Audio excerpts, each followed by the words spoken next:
L'impôt des particuliers, c'est une fascination nord-américaine. On l'utilise beaucoup plus qu'ailleurs. Pourquoi?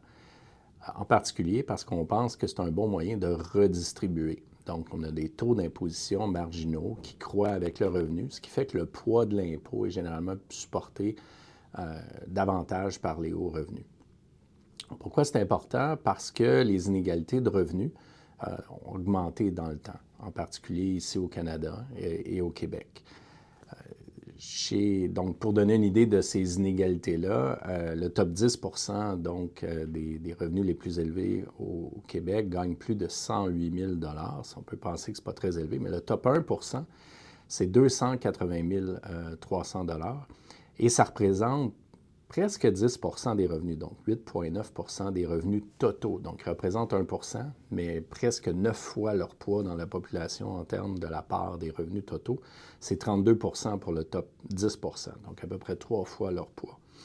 En termes d'impôts, juste pour illustrer la redistribution faite par l'impôt sur les revenus, le top 1 il paie tout près de 16 des impôts au total au Québec-Canada combiné.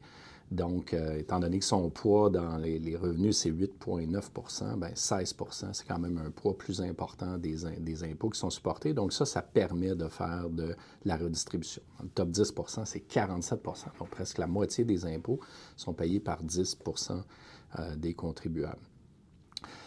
Qu'est-ce que ça représente en termes d'assiette fiscale, tout ça? Bien, l'assiette combinée pour le gouvernement provincial et fédéral dans le top 1 c'est tout près de 14 milliards de dollars. Donc, c'est quand même beaucoup d'argent.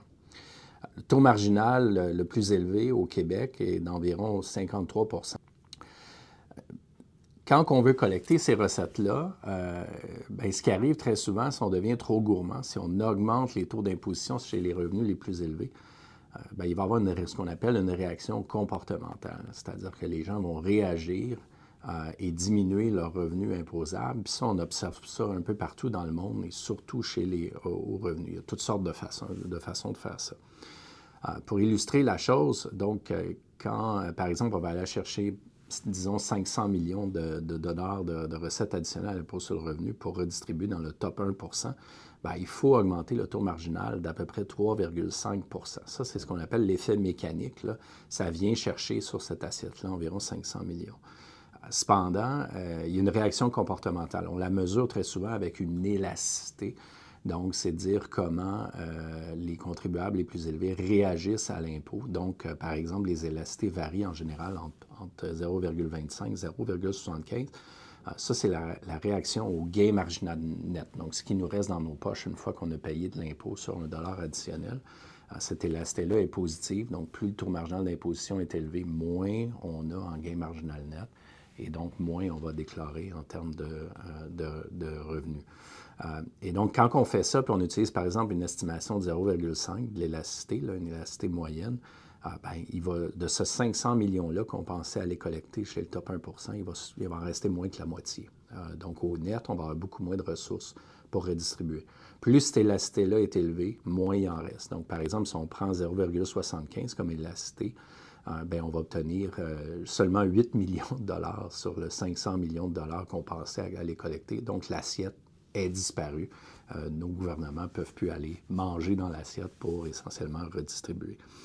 Donc, dans le cahier de recherche qu'on vient de publier avec Michael Smart et Xavier Dufour-Simard, on s'intéresse à cette question-là, puis en particulier pourquoi les ménages, les contribuables qui ont les revenus les plus élevés réagissent davantage donc, à l'impôt sur le revenu. Et puis, donc, dans cette étude-là, on utilise essentiellement le fait que les provinces canadiennes, bien, elles ont, au cours des années 2010, augmenté leur taux marginal d'imposition le plus élevé, mais elles l'ont fait à partir de seuils différents. Puis, pourquoi les seuils, c'est important? Bien, pensez à un contribuable qui gagne 300 000 bien, si le dernier seuil dans une province est à 200 000 bien, il va payer marginalement l'augmentation de ce taux d'impôt-là sur seulement une tranche de 100 000 Mais si cependant, ce contribuable-là, le seuil est à 130 000 bien, il va le payer sur 170 000 Donc, potentiellement, ce qu'on appelle cet effet revenu-là peut être important. Puis, il peut soit être positif ou négatif. dans le cas d'une élasticité qui augmente avec le revenu, il faut à ce moment-là que cet effet-là, essentiellement, soit négatif. Donc, c'est-à-dire que quand le taux marginal augmente, bien, on va essentiellement réagir en déclarant moins de recettes à l'impôt. Et puis, ce qu'on trouve dans l'étude, à l'aide de techniques économétriques, c'est que cet effet-là est extrêmement important. Puis à la fin de la journée, ce n'est pas juste un résultat académique, disons, c'est un résultat avec des conséquences très importantes. On montre qu'en fait, on se trouverait en ce moment du mauvais côté de la courbe de l'affaire, c'est-à-dire que notre impôt, potentiellement, les taux sont tellement élevés qu'on génère presque pas de recettes en augmentant les taux d'imposition, en particulier chez les contribuables entre 100 et 200 000 alors que si on ne prenait pas en compte l'effet qu'on identifie dans l'étude, bien, on aurait une suggestion d'augmenter ce taux marginal d'imposition-là.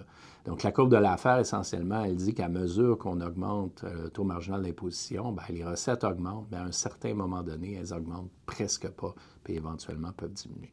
Donc, le message de cette étude-là, si on veut redistribuer l'impôt des particuliers, on a probablement atteint les limites de la redistribution possible. Il faut considérer d'autres avenues. Donc, par exemple, on pourrait aller davantage vers les taxes à la consommation, très utilisées en Europe du Nord, ou sinon, penser à aller vers la taxation du patrimoine, de la richesse, où là, bien, on peut peut-être faire quelque chose avec soit les abris fiscaux qui sont donnés actuellement, les REER, les CELI, ou peut-être considérer d'autres formes de taxation.